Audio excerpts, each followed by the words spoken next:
It started with a small act of kindness, one so simple that most people wouldn't think twice about it. But for Emily, a 19-year-old college student, that one decision would change everything. It was a cold, rainy afternoon when she stepped onto the city bus, her backpack slung over one shoulder. Tired from a long day of classes, she had her earbuds in, drowning out the noise of the world. Lost in her own thoughts, the bus was packed, as usual, filled with people trying to escape the rain, office workers, students, a mother holding on to her restless child. And then, near the front, she noticed him, an elderly man, frail and hunched over, patting his pockets with a confused expression. The driver's voice was firm but not unkind. "Sir, you need a ticket to ride." The old man's hands trembled as he searched his coat, his face reddening. I thought I had it. I must have lost it." His voice was barely above a whisper, but the frustration in his eyes was clear. The other passengers shifted uncomfortably, some looking away, others pretending not to notice. The bus driver sighed, already glancing at the road, impatient. Emily didn't hesitate. Before she could overthink it, she reached into her pocket, pulled out a few crumpled bills, and stepped forward. "I'll cover his fare." The old man's eyes widened, and for a moment he looked like he might refuse. But then something softened in his expression. He nodded slowly, his voice filled with quiet gratitude. "Thank you, dear." Emily just smiled, waved it off, and went back to her seat. To her, it was nothing. A couple of dollars, barely enough to buy a coffee. But to him, she didn't realize it then, but it meant the world. Days passed, and Emily had nearly forgotten about the whole thing. Life moved fast. Assignments piled up, work shifts blurred together, and random encounters on a city bus didn't usually linger in her mind. But then, something unexpected happened. One evening, when she got home from class, there was an envelope waiting for her.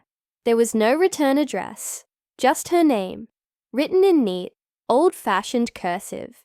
She hesitated for a moment before opening it. Inside was a letter.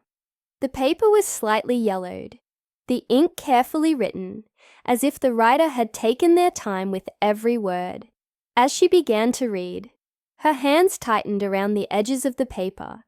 Her heartbeat quickening, she read the first line once, then twice, her breath catching in her throat. And that was when she realized this wasn't just a thank you note. This letter was about to change everything.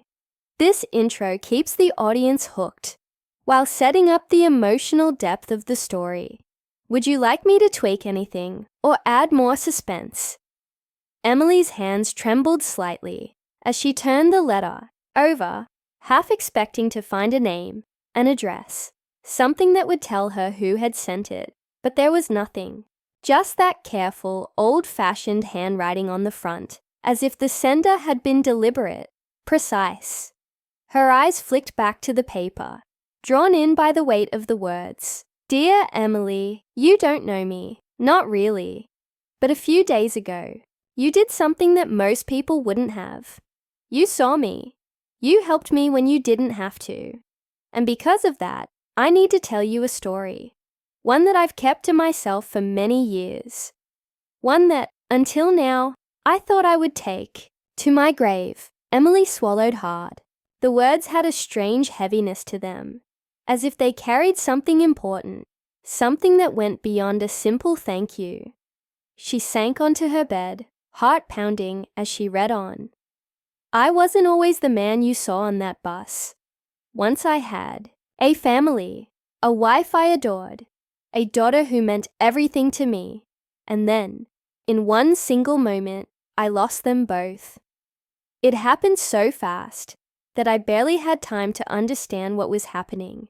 A phone call, a crash, a world that was there, 1 second and gone the next. I should have been with them that night. I was supposed to be, but I wasn't. And for years, That guilt has followed me like a shadow." Emily's breath hitched. The words felt so raw, so personal. She glanced around her small apartment as if looking for someone to confirm that this was really happening, that she wasn't just imagining the weight of this letter. She read on. "I stopped living after that. Not in the way most people think. I still woke up every morning. I still moved through the world. But I wasn't really there. I became invisible. To people. To life. No one noticed me. And for the longest time, I was okay with that. I thought maybe I deserved it." The paper crinkled slightly under Emily's grip. She could feel the years of pain behind those words. The loneliness. The regret. She had no idea how long the letter had been sitting in her mailbox, waiting for her to read it. But now that she had, she felt an urgency bubbling up inside her. She needed to find him, but she didn't even know his name. Emily pulled out her phone, scrolling back to that day on the bus, trying to remember every detail. The way he had looked, his grey coat, his frail hands, the sadness in his eyes. How had she not seen it before? Had everyone else just walked past him the same way he believed they would? She read the next part of the letter, eyes moving quickly over the words. "And then you, a girl who had no reason to care, a girl who reminded me, just for a second, what kindness felt like. I don't know why you did it. Maybe it was nothing to you, but to me, it was everything. And that's why I need you to know. Something. There is something I left behind. Something important. Something I thought I had lost forever. And now, for the first time in years, I feel like maybe, just maybe, I should go back and find it. But I can't do it alone." Emily's heartbeat was so loud in her ears, now that she almost couldn't focus on the words.